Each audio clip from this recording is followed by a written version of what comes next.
നവകേരള യാത്രയ്ക്കിടെ യൂത്ത് കോൺഗ്രസ് പ്രവർത്തകരെ മർദ്ദിച്ച കേസിൽ തിരിച്ചറിയൽ പരേഡ് പൂർത്തിയായിരിക്കുന്നു. മർദ്ദനത്തിന് ഇരയായ എ.ഡി. തോമസ്, അജയ് ജുവൽ, കുര്യാക്കോസ് എന്നിവർ, ഒന്നാം സാക്ഷി ജോജി തുടങ്ങിയവരും 5 പ്രതികളെയും തിരിച്ചറിഞ്ഞിരിക്കുന്നു. അതേസമയം ആക്രമിക്കാൻ ഉപയോഗിച്ച ലാത്തി ഇതുവരെയും കണ്ടെത്തിയിട്ടില്ല.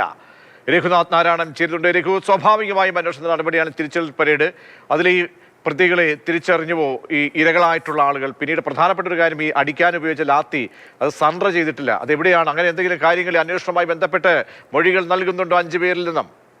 തുടർച്ചയായ 2ാം ദിവസവും പ്രതികളുടെ ചോദ്യം ചെയ്യൽ ആലപ്പുഴ ജില്ലാ ക്രൈംബ്രാഞ്ച് ഓഫീസിൽ തുടരുകയാണ്. ഉച്ചയ്ക്ക് 12 മണിയോടുകൂടിയാണ് കേസിലെ വാദികളും ഈ നവകേരള യാത്രയ്ക്കിടെ മർദ്ദനമേറ്റ യൂത്ത് കോൺഗ്രസ് ജില്ലാ പ്രസിഡന്റ് എ.ഡി. തോമസ് എം.എൽ.എയും ഒപ്പം തന്നെ അജയ് ജുവൽ കുര്യാക്കോസും ഇവിടെ എത്തിയത്. സാക്ഷിയായ ദൃശ്യങ്ങൾ മൊബൈൽ ഫോണിൽ പകർത്തിയ ജയ്ഹിന്ദിലെ ക്യാമറാമാൻ ജോജിയും ഉണ്ടായിരുന്നു. ഇവർ 3 പേരും ക്രൈംബ്രാഞ്ച് ഓഫീസിനകത്ത് കയറി നടപടിക്രമങ്ങളുടെ ഭാഗമായി പ്രതികളെ തിരിച്ചറിയൽ പരേഡിൽ പങ്കെടുത്തു. ഇവരെ തിരിച്ചറിഞ്ഞതായിട്ട് ഇവരുടെ മൊഴി രേഖപ്പെടുത്തിയതിനു ശേഷം 3 പേരും പുറത്തേക്ക് പോയി. ഇപ്പോഴും ഈ 5 പ്രതികളുടെയും ചോദ്യം ചെയ്യൽ തുടരുകയാണ്.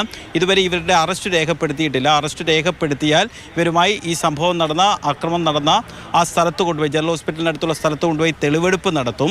ഇതിനുശേഷം പ്രതികളെ ജാമ്യത്തിൽ വിടുകയും ചെയ്യും. കാരണം മുൻകൂർ ജാമ്യം അനുവദിച്ചുകൊണ്ടുള്ള കോടതി ഉത്തരവിലുണ്ട്. ഇവരെ അറസ്റ്റ് രേഖപ്പെടുത്തിയാൽ 1 ലക്ഷം രൂപയുടെയും 2 ആൾജാമ്യത്തിലും വിട്ടയക്കണമെന്നുള്ളത്.